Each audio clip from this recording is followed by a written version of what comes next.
Toad here with Visordown.com, and welcome to the quick review of our KTM 890 Duke R that we've been spinning around on for the last couple of weeks. So, what is the 890 Duke R? Well, it is the updated version of the 790 Duke, quite obviously.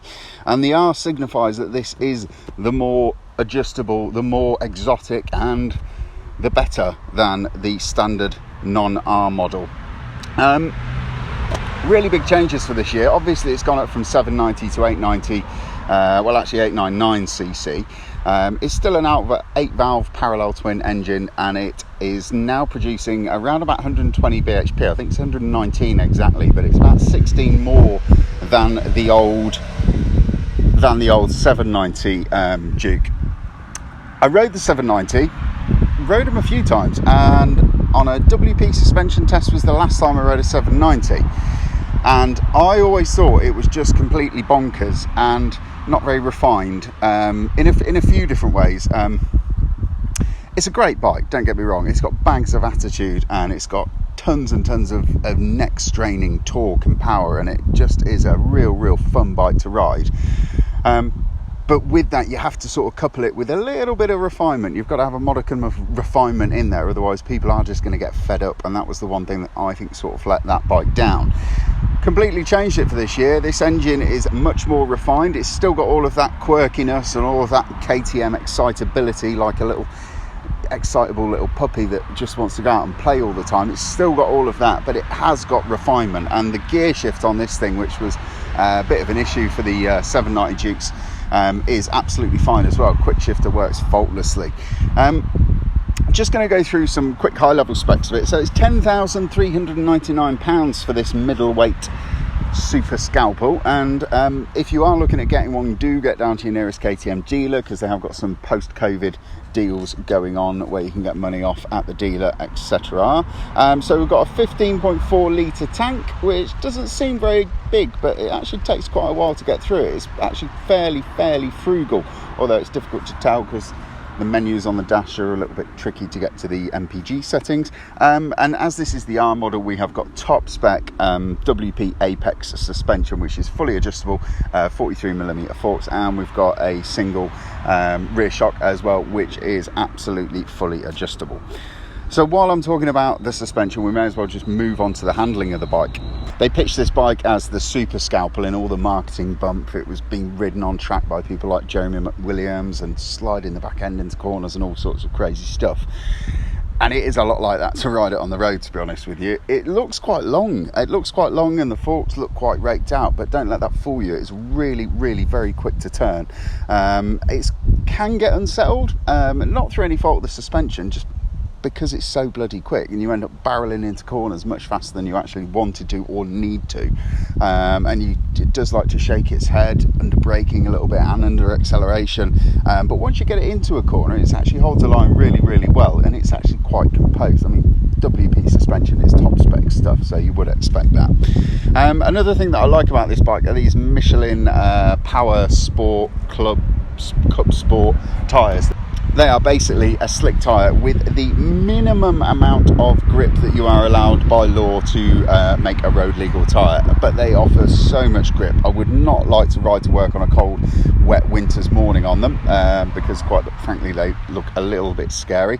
But yeah, on a dry road, hot day like today, you can just throw this thing into corners with absolute abandon, and it will just grip and stick and go, which is all very good. Braking system, we've got Brembo Stylema calipers. We've got some slide control settings there, which I haven't really gone into on the road because that's kind of the reserve of the track day, I believe. But yeah, the braking system is excellent. You've got acres and acres of power. You've got Brembo MCS adjustable levers, which are as good as they get, in my opinion, until you put it into race mode, which frankly I wish I hadn't, because the throttle is like a light switch. It's literally on off, so direct, and it magnifies, it sort of shrinks the distance it takes to open the throttle butterflies into that throttle movement with your right hand, and it's just bonkers. It was fun for about 10 minutes and then it just became too much. Probably a little bit like that excitable puppy that doesn't want to go to sleep and is sort of like tugging at your duvet as you're trying to get yourself off to bed. It probably would be ideal on track. On the road it's just a bit too break your neck fast. Yeah, that throttle on and the delivery and the power and everything in that race mode is just completely bonkers, so enter that at your peril. Another thing that I was surprised at with this bike, because it doesn't look it, it's actually really, really comfortable. The seat's nicely padded, it's plush without being too soft and not overly hard. The upper body ergos, you are sat quite far over the front sort of headstock of the bike, a bit like a supermoto really, which is kind of where KTM were going with this thing, I believe. You do feel like it chin is over the headstock, but it's not uncomfortable in any way. The bars are quite nicely sort of risen up, and everything about it, the lower body ergonomics are great as well, and I haven't run out of ground clearance, which I thought I would have done because the pegs look quite low, but actually not an issue on this test at all. So yeah, this is the R version of the 890 Duke, and it doesn't have the pillion seat fitted or the pillion foot pegs, but underneath here there is enough room for a couple of Mars bars and your wallet and mobile phone if you so wish. What do we like about the KTM 890 Duke R? I like the refinement of the engine compared to the old 790 Duke. They've done a big step with that, and they've made it a lot better, which is brilliant.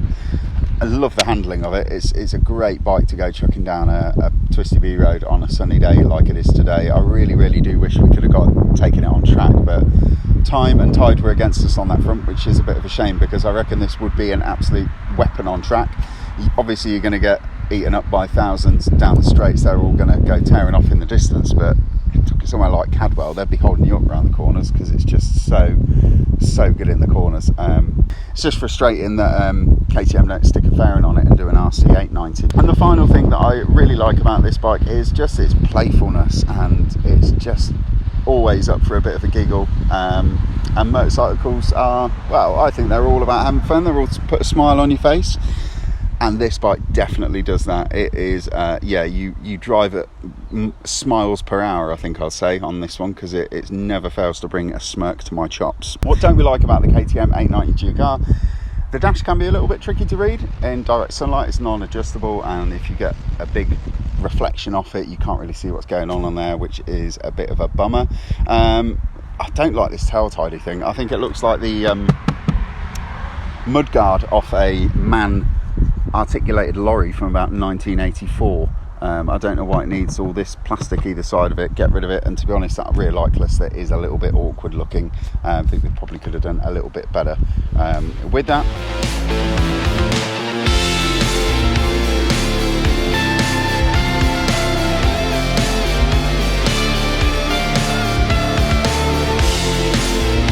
So there we go, KTM's 890 Duke R. It's probably the most focused, yeah, I'd probably say it is the most focused of all of the middleweight naked sort of motorcycles out there. So you've got things like the MT-09 SP, you've got the Triumph Street Triple RS. It's probably more focused and more sort of dedicated than any of those in terms of just making you want to go absolutely as quick as you can possibly go.